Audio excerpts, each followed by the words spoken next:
Hi, everybody. This is Sham. I'm a feminist coach, and today I have the pleasure of hanging out with Masana, who has invited me for cheeky coffee, but I still haven't had it.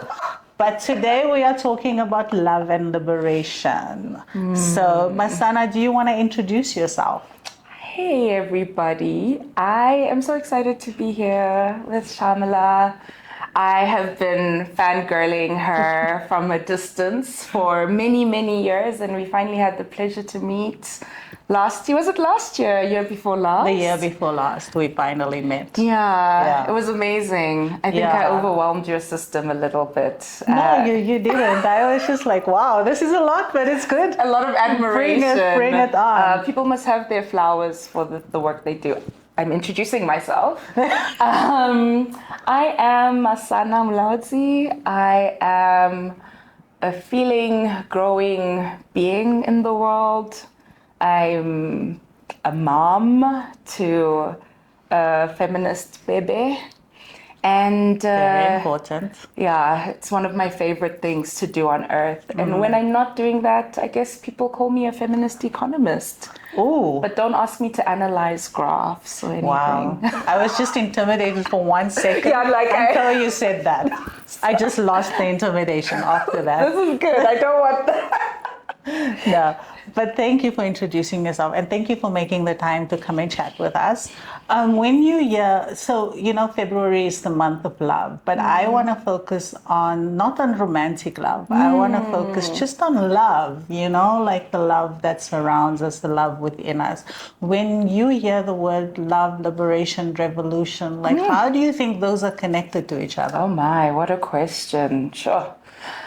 But also I love that it's not focused only on romantic love. I feel like, particularly as people who are in feminized bodies, a lot of our value is associated by our connection to eros, to romantic love. And for me, as a divorcee, as a single mom, raising a young person in South Africa who also is in a feminized body and is experiencing what her gender identity is, what her value is.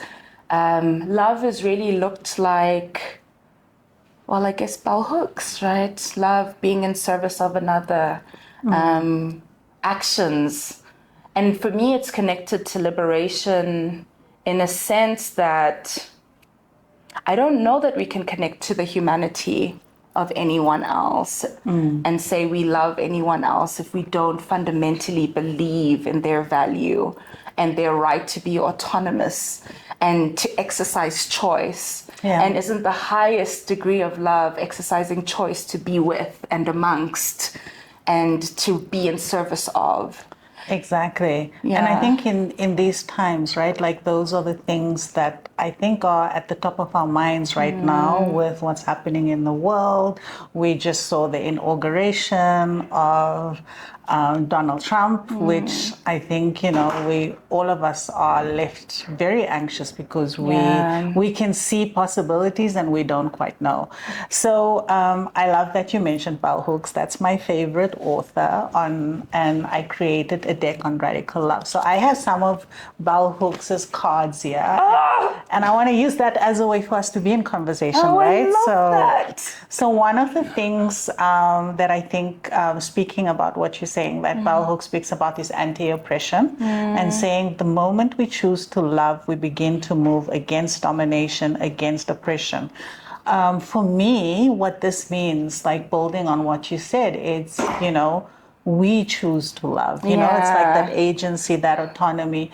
But also, in a world where oppression can sometimes take over, domination can take over, and it becomes the only thing we focus on. When we choose to love, we choose to also break down, those particular divides. Like love can, for me, that's revolutionary about it, right? Absolutely. It's that we have the choice. We have the ability to love. Nobody can take that away from us. Nobody can take that away from us. I 120% agree with that, because I think how it's been obscured right now, even in familial relationships or friendships, is that love is seen as an act of diminishing and sacrificing oneself. Yes. As a role, particularly in traumatized societies where family structures are broken down.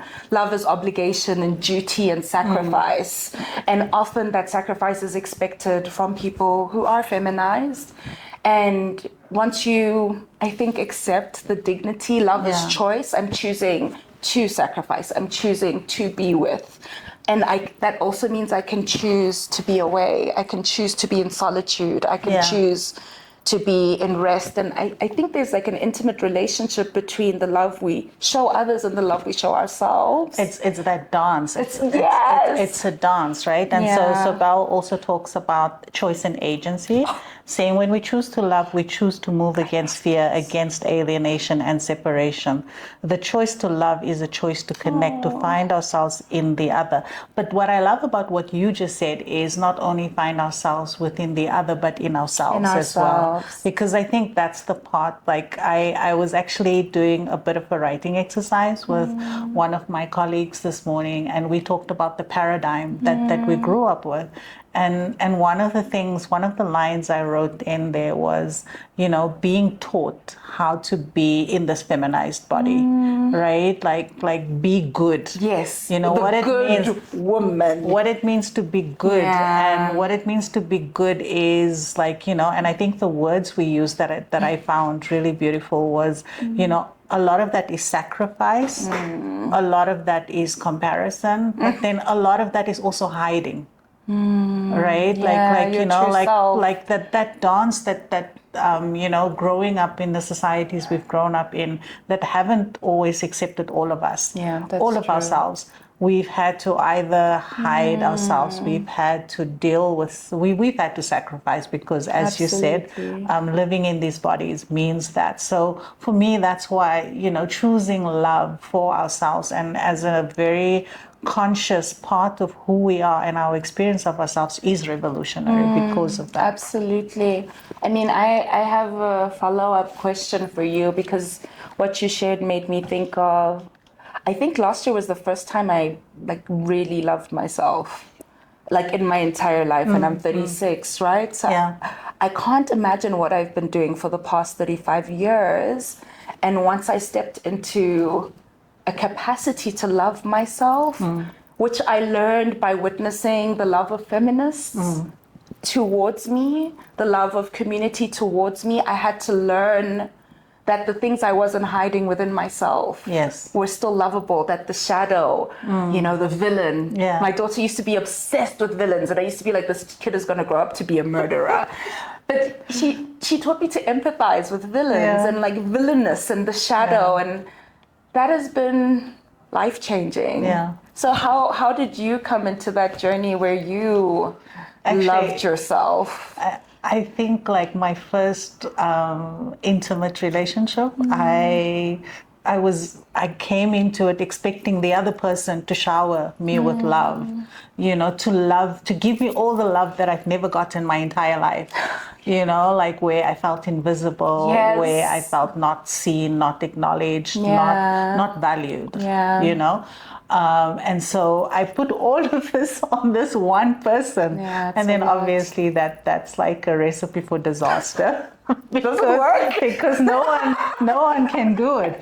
But I think the learning I got was that I watched this human being just love themselves, like they would choose themselves, and I'm like, oh my God, like why are you choosing you and not me? Like what about me? I'm also here.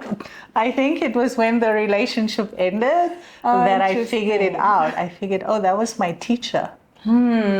Because it was only after that relationship ended that I had to confront myself. And did you start choosing yourself? Yeah, but I first had to heal, like even though I chose the relationship to end, like we both made the choice and I actually initiated it, I still felt abandoned. I still felt like, like rejected. And I first had to heal that part of myself. So I went into hiding a little bit. I ran away and I just kind of did that healing. And I acknowledged that part of myself, that part of myself that felt unloved, unseen, and I healed that part of myself. And then I chose to love myself. So now when I go into relationships, I'm very much like, I love myself. Yeah, like, you're amazing. You're worth love. I love myself. You first need to love you in order for us to be in a loving relationship. So that was, I mean, I think that was about the age that you, like, I think in my early 30s, I learned that. But it was hard. It was very painful. Like, I think I went so deep down into darkness that I was like, it was not a place I enjoyed at all. But sometimes you need to probably go into that darkness to come back into like, oh, okay, well, you know, and I think that anchors me is that I don't look at someone else to love me the way that I need to love myself. Oh, that's interesting. Yeah, I would love it as well, but I think my first job is to offer myself that kind of love, that kind of seeingness, valuing, acknowledgement, the care, the gentleness. And I mean, have you ever tried the Enneagram? Like, you know, I have, but I can't remember my wings. But which number are you? I don't even remember. You should know the number. Oh, so my number is a 3. So the 3 is somebody that they get love, acceptance, validation, and being seen by doing things, right? And so part of healing that part of myself was to no longer just do things. Like if people are like, hey, who's going to do this? Then I just sit back and I'm comfortable not sitting because I'm like, you will still love me. I'm still here. What a lesson. Yeah, you know, like, absolutely. so it's been a journey. Love me for me, not for the things I deliver. Yeah, like I'm still kick ass at doing a lot of different things, and I still do it, but I now don't do it for the reasons of being seen and loved. I do it because I want to do it, and I think that's the distinction, right? Like when you've grown up and when your entire being was around being in service in order to be loved. Yeah, you know, it's really interesting how you need to shift that and reprogram yourself to do that. Oh, absolutely. I recognize that. And I appreciate that because I see you in all of the different feminist spaces we've been in, and the quality of love that you offer up to the collective is really beautiful. And I find it really beautiful that you gift yourself that same quality of love. So that's the piece that Bell Hooks talks about sustainability is, you know. These cards are amazing. We are just on point. Can I have the cards? You'll get the cards. So one of the most vital ways we sustain ourselves is by building communities, right? Places where we know we're not alone. So I think that's kind of what you and I have been talking about. But I also think like what we've just been talking about is how we learn to love. Right? Like what I find interesting, so Bell Hooks says schools for love do not exist. Everyone assumes that we will know how to love instinctively, despite overwhelming evidence to the contrary. Yeah.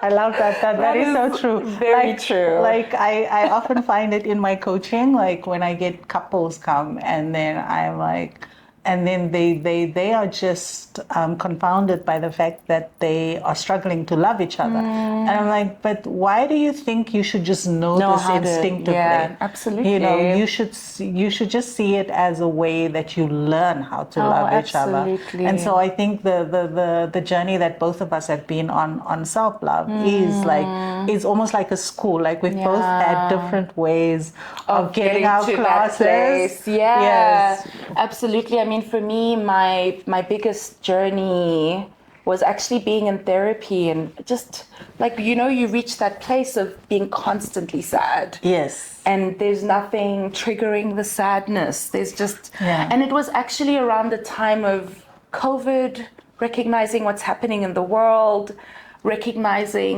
myself in the world as the small piece, Yes. feeling helpless, mothering, and all Yeah. of that. My therapist said to me that the biggest mourning I'm ever going to experience is recognizing that I have to parent myself. Wow.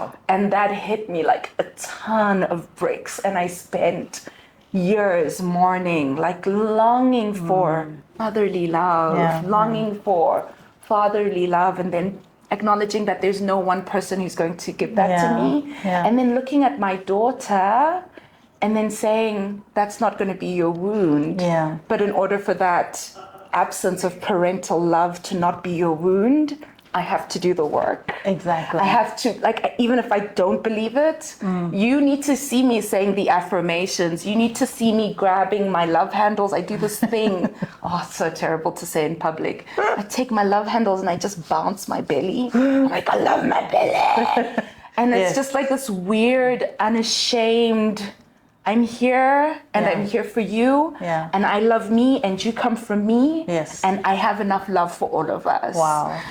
That is so profound. I mean, and I've met your daughter. She's like Aw. a fireball. She's amazing. Like, she's a fireball. I was like, so you're doing makes the me work. cry. You're doing the work. I hope so. But coming back to the risk of love, right? Like, I think a lot of people are afraid of love because we assume that loving is only about safety, right? That's true. Or we want it to be. Yeah, we That's our logic. we only want the place of safety, so we don't want to have lost the hurt or the pain, and we don't, like, you know, it's part of the school, like understanding that that is part of our journey. So Yeah. even thinking about in the feminist spaces, right, like. Recently being in conversations where people just have hurt each other. Yeah. And like that thing about what we do when we get hurt is some of us go into, ourselves, Yeah. we cocoon. And then we're like, okay, now you fix it. You know? And so for me, I think for me, the lesson is like the thing that I learn, and that's the hardest thing right now in a lot of feminist organizations, spaces, is that if we truly want love to be part of our, experience of each other, it means we all have to be present to the different truths that we each hold. Oh, absolutely. Right. So Yeah.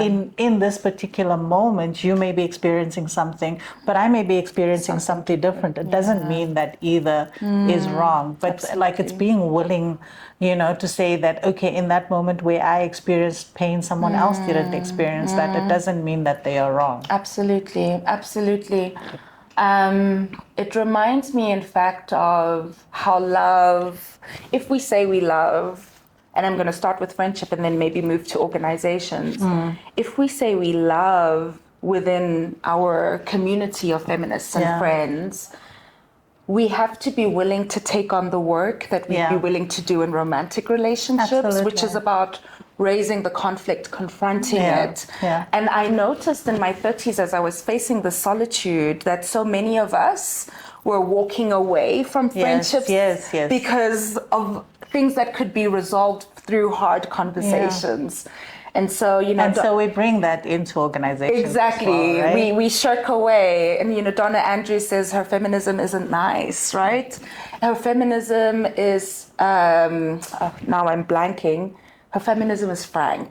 Yeah. And in all of my spaces of being in feminist organizations, and it's crazy because they're the hardest organizations to be in, I often see like this wrestle of, I love the work, I love the people in the work, but when I'm hurt or when I'm facing conflict, I go to the safe spaces Yeah. to unpack that conflict, whether with colleagues or, Yeah. but we don't go to the people Yeah. and have that frank conversation. I Yeah. think we need to do a lot of work of why is that risk so heavily internalized that we cannot overcome it in our institutions.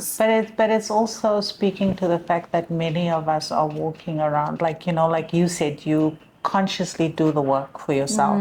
Many of us are walking with tended wounds. That's true. I will share with you an experience with a friend of mine, somebody that I loved dearly. He was a young man, and he called himself my little brother. And so we had this, and he just adored me and I adored him. And so to the extent that whenever he was in a relationship, the young woman would come to me and say, hey, we are experiencing this, this, and this. And because they knew how much he respected me. And so I would speak to him, I think, but there was once when he stepped over the line, like where I felt that he acted in a way that was contrary to, if he was really my brother, as he said, I would call him out. Yeah, absolutely. And I said to him, what you are doing is a form of violence. This is emotional violence, and he started attacking me, saying to me, like, you are my person. Why are you taking their side? And I said to him, but you've always known I'm a feminist. And I've never hidden from you who I am. And I said that if you truly are saying to the world that I'm your elder sister, as an elder sister, I'm saying to you, this is not acceptable, what you're doing. And up until today, he hasn't spoken to me because I think for him, the betrayal was something that he just couldn't bear. Like for him, betrayal was something that was, how dare I betray him? Like he was more important than the other person. Like, that was supposedly a stranger. But I'm like, no. Then even the values. Yeah. Exactly. And so for me, that was hard. Like letting, like even till today, I feel really sad because I feel like he was somebody that was there for me, when I really needed it. But my values and who I am in the world also meant that I couldn't just sit still and watch him act out certain behaviors that was harmful. Yeah. Right. So for me, I feel like that's part of what it means to love. Right. So absolutely. I think Bal talks about betrayal. Being loving does not mean we will not be betrayed. Love helps us face betrayal without losing heart, and it renews our spirit so we can love again. I mean, in his mind, that was a betrayal. In my mind, that was also love. Absolutely. Right? Yeah. Like it was love to kind of say, I am loving you enough to say to you, this is not okay. Absolutely. Because he had asked me to mediate between them. And then I think when, certain stories kept coming up, I was like, this is not acceptable. Like you are not allowed to behave like this. Yeah. So I think for me that's one of the things that I've learned, right? Love doesn't mean it's just the feeling good thing. It's like it's demanding the best of each other. Absolutely. Like I'm demanding the best of you, as I hope you will demand the best of me. Whether it is we are in a team, whether it is we are in a close friendship, or whether we are in an intimate relationship. I mean, I think that's kind of the thing where I think one of the early teachings that you have as a feminist is the personal is political. I didn't get it until, you start having to assert those things. Absolutely. And, in your relationships is there any story like that stands out for you, like where asserting through an act of love then kind of cost you a relationship? Firstly, I just really want to empathize because it's really hard to lose someone because of those values. And it's not as if you've closed the door. You're still open, you're still loving, and part of your love is giving this friend the choice to come back, to reflect. And love is honest, it's truthful, right? Even if the truth is contested. So that makes me really sad. I mean, I don't know why, but the story of my ex-husband and my divorce is really what's coming to the forefront. And I'm probably one of the few people who learned feminism from a man. And my ex-husband was, or is, I don't know if he still is, but he was someone who studied gender studies. And like, he was radical and bold and for the first time, as someone who had grown up in like a really oppressive Christian household, I was like, oh my God, this is how I've been feeling all these years, like I'm trapped. Yeah. And it was really hard for me to come to the place in loving myself where I could see, just because you call yourself an ally doesn't mean that you've done the work. Yeah. And so holding up to him what love bombing and gaslighting and dismissiveness looks like, and then seeing my daughter almost try and mediate between us at the age of 2, I walked away. And I walked away in a really villainous way. You know, I went straight into my shadow. I was like, I'm leaving and I'm going to see other people. And I did it in 3 days. And I was like, I'm out and I'm done. Yeah. And I think that story is coming out to me because it shows the complexity, because I was both a perpetrator of harm and a victim of harm. And my truth in that moment was, love is not here. If you can't hear me and hold me, I'm not going to spend another 10 years trying to understand whether you will. And at the same time, I am capable of hurting and harming you. Yes. And I need to sit with that shadow. And so I've been divorced for 7 years. In the 7 years since, I've sort of, and my own transition into ethical non-monogamy, I've sat with what is the value? What is the light I have to shine on myself? What are the pieces I'm trying to plug in through that behavior? And it was risky. It was a betrayal, and I was a betrayer as well. And I wish I could say that we were on good terms, but we're not. And I'm okay with that. I mean, I think you get to that point where you just accept it. But I also love the naming of the shadow and accepting of the shadow, because I think that's one of our biggest challenges in loving ourselves, right? Is that we reject those parts of us that are harmful. Absolutely. And I think that's actually what happens in feminist organizations as well. Is because we all have this definition of what it is to be a good feminist. Even though we all read Bad Feminist and we're like, ha ha ha. Like, trying to think of all of the jokes people made. Like, sometimes like I do succumb to the male gaze.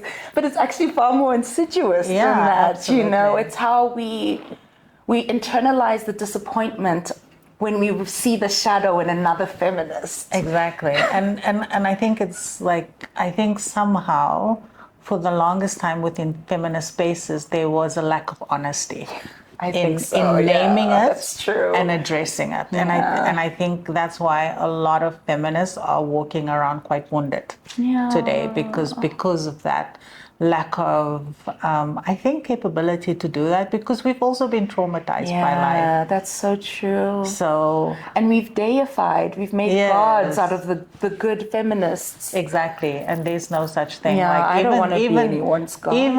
Even those feminists will tell you, I have a shadow. Yeah. You know, I want you to see my shadow. And because see my messy. Exactly. Yeah. So, on that note, as we think about, like, what are some of the ways that you would share with our viewers around, you know, cultivating the kind of love that you and I have been talking about? Sure. Well, first, your 3 top. My 3. Oh, you're going to give me a number. I was going to give you like 10 paragraphs. Okay, go for it. Go for it. No, 10. I mean, well, first of all, thank you for having me here. I guess I want to say that even this journey that you and I have been on is so nuanced and so individualized that we really have to learn to hold ourselves and others with such gentle hands. The world needs feminists. The world needs feminists who are moving towards wellness, even if we never get there. And part of the challenge of love, which I think is the important thing we have to grapple with going forward, is this balance of self-preservation and building community. Yeah. And I was worried last year when I saw so many feminists that I love, including myself, like leave the sector, leave the movements and the institutions because they'd been burned. And they were like, I'm not doing this anymore. I'm out, I'm done, for the sake of self-preservation. Yeah. And I think this is something you and I spoke about. And it was also an idea I had. And I'm so grateful when I come across feminists I respect to like also share that wisdom and knowledge with me. Is the only way to sustain our preservation and feminism is to take turns, to tap in and tap out, Yeah. to say, I'm wounded, I will not be available, this is what hurt me, this is how I'm going to work on it, and then step out and then step back in. Take the 3 years you need, but don't abandon the movement. Yes. Don't abandon the values and the practice. And the personal is political doesn't just mean like how we're interacting with people who are in working class or gig economy workers. It's also about how we move through the world. And if our feminism is frank, I think we really have to go into the conflict sometimes, go into the hard conversations, the discomfort sometimes, but also, maybe I'm rambling, so I'm going to say this and then I want to hear from you as well. You're not rambling. I'm not. Thanks, Shams. You're very coherent. It's like a wound you're healing. I think a lot of feminists are hyper-independent. I think it's a pattern I've recognized, and I think I hear too many jokes about it. And it's just not fun anymore. Yeah. Because it's costing us. Yeah. I think we talk about showing up for others, showing up for the work, and we're so terrible at saying, I feel really alone. I need community. I'm so confused. Yeah. I need someone to lay hands, like I need touch. I need a meme. Like, I love that. and that for me is maybe how we find the balance between self-preservation and building community. I love the naming of that hyper-independence. But I think for me, one of the things I remember early on, I started out within what I called the young feminist movement. And I remember early on in my conversations with other young feminists, one of the early things we said to each other, it's not an option to give up and to walk away. You can critique, but don't just give up and walk away. Throw your hands up in the air and just go. I think the second thing for me is love should be part of our vocabulary. I don't think, it's easy for us to talk about our politics. It's easy for us to talk about anti-oppression. It's easy for us to talk about white supremacy, but it's not easy for us to say, hey, let's bring love into the conversation, because that changes the conversation, right? So for me, those are two very important things that I think. Let's see what our ancestor says. Can we please? Our ancestor. I'm loving that. Our ancestor says, first of all, we need to do self-love. So we need to give ourselves. So what you and I have been talking about, the love that we often dream about receiving from others. Exactly. The second thing is exactly as you said, the theory and the practice, right? So we need to open ourselves and our hearts more to love's power and grace. So therefore we must know how it is that love is functioning in theory and in practice in our lives. Absolutely. And then I think the most important ones that you and I are talking about, which is investing time, right? So to know love, we have to invest time and commitment. So love isn't just going to happen. Just because you're sitting here, you're not just going to, okay, well, for some people it does. I mean, occasionally.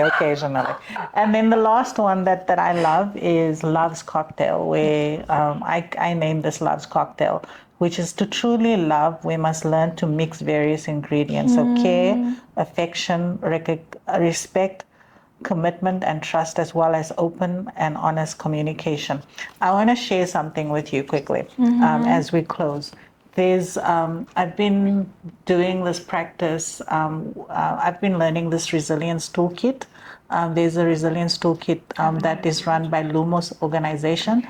And so they do these practices that is around soothing your nervous system. Ooh. Right? And one of the practices that I love the most that kind of like came to mind as you were talking about the hyper-independence is, how do we find the loneliness, right? So is you just put your fingers like this. your Okay, so thumbs. like this. Yeah, this right? and then just do this. Oh my goodness, my daughter taught me this. The butterfly, right? Yeah. And just connect to that for a moment. And then just feel what that feels like. Yeah, warmth. Yeah. And so for me, whenever I do this practice, I feel like that baby, that is being soothed. And so I try to do this at least once a day for myself. love that. Just particularly when I come through a really difficult conversation. But yeah, Masana, thank you so much. This is amazing. You are amazing, of You are course. amazing. And I hope Shadows and all. I know, and we're gonna have the fun that's just about Yes. sitting together. The sitting together fun, we'll have that. Reading books, not talking. Exactly. We'll have the kind of fun that sits well with both of us. But thank you so much for coming through and for joining us. Thank you, everybody. Thank you. Hi, everybody. If you like the content that you viewed today, please go to my website, www.shamillahwilson.com, and sign up for my newsletter. There's lots of new insights, tools, and resources that can help you live a more fabulous life. Thank you.